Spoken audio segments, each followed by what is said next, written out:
Mabuti yung bago maghiwa-hiwalay sa bandang huli, yumaman din ako. Oh, 'di ba? Tama ako, mali? Tama yan, Doc. Do it always in respect to them. Yes, hindi ko po alisin yan. Respeto ang mangingibabaw sa akin. Nagkahiwalay lang kami dahil tinanggal ako at inaccept ko ang pagkatanggal ko. Magsinungaling ka, Doc, yayaman ka din.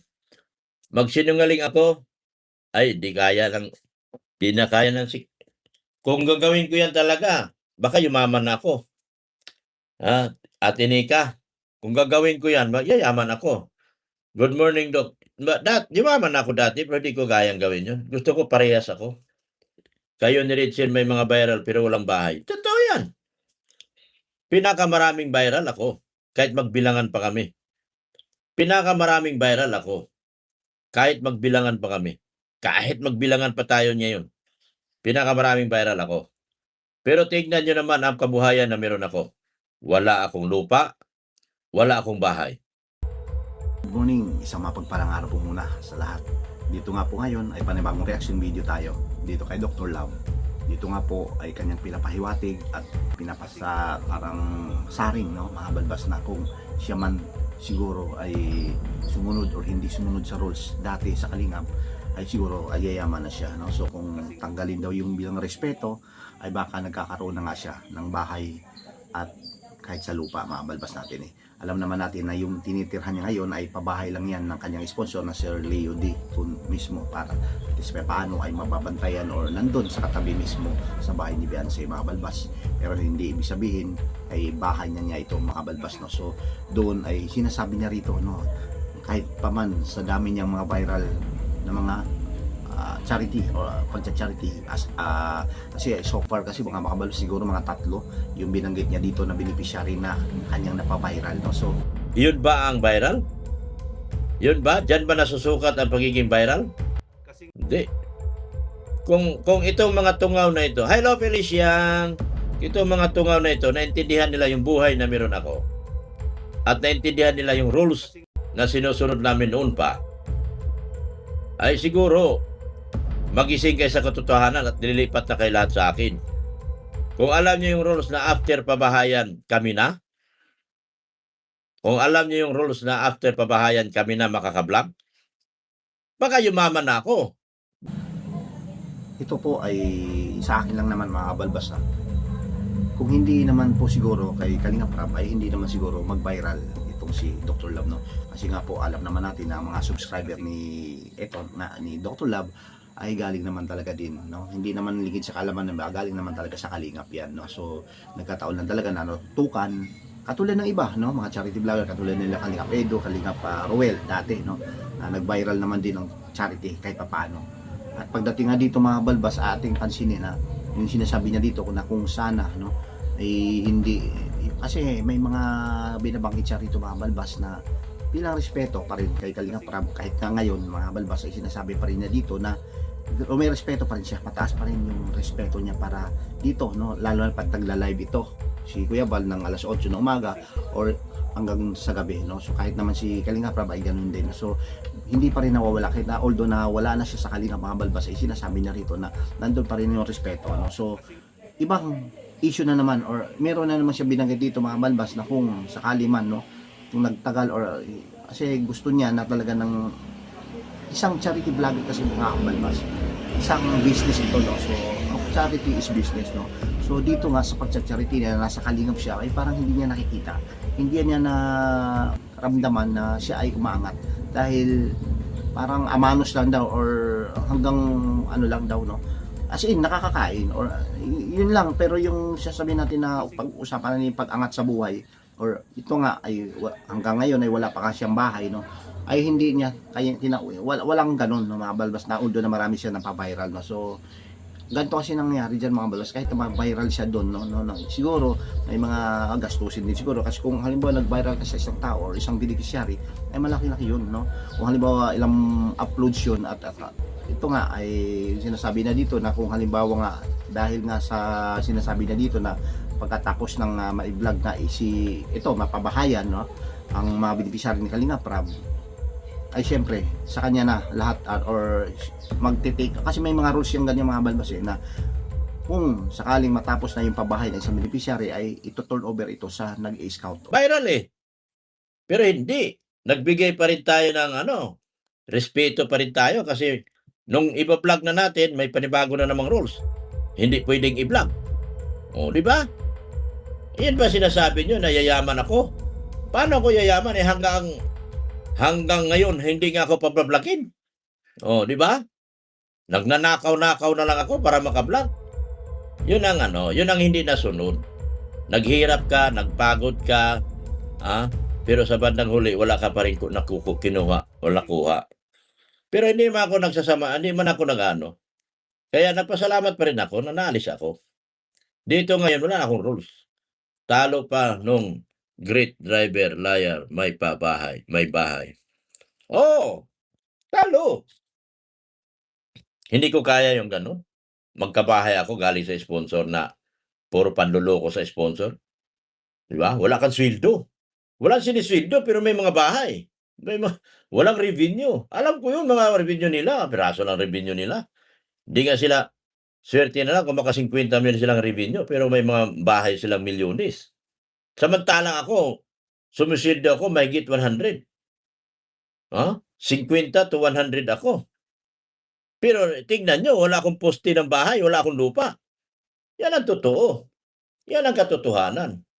Kaya, sana naisip nila yon bago nila ako tinanggal. Itong taon to, ang tagal ng viral, pero nakita nyo, wala pa rin bahay. Ang taong ito, kailanman hindi nanlalamang sa kapwa.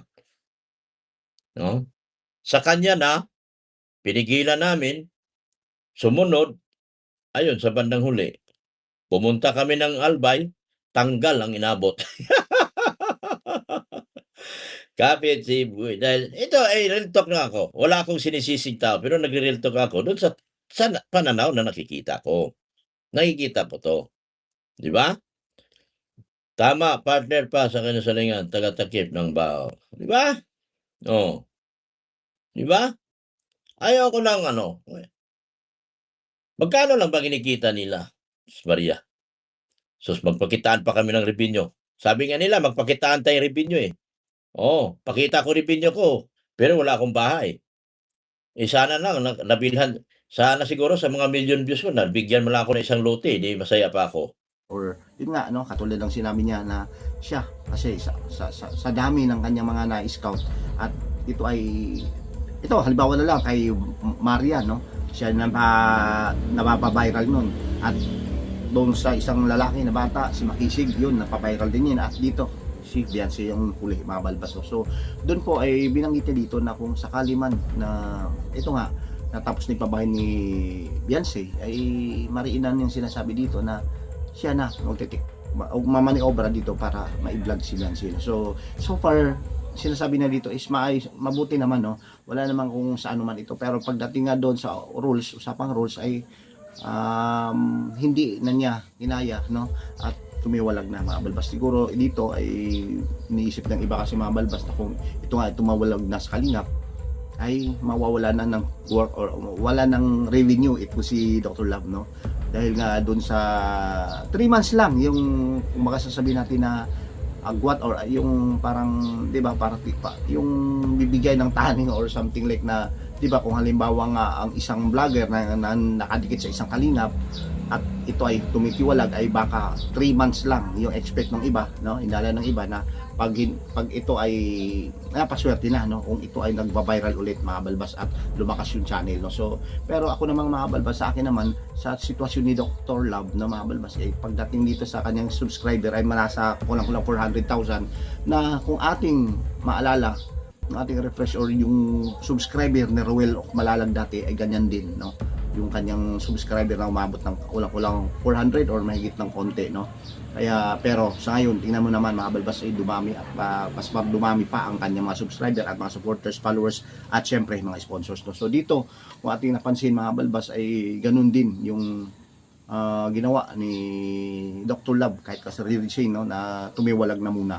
Pero pagdating doon sa sinasabing rules, respeto ay nandun pa rin. Mataas pa rin respeto ni Dr. Love pagdating. So ito, may mga sinasabi pa rin siya dito sa kanyang live kagabi mga balbas. At ito po yun. Oh, dapat dito ako bibilhan sa ano, Matnog. Ayaw ko bumili ng lupa doon sa Dait, masikip na. Dito sa Matnog, maganda.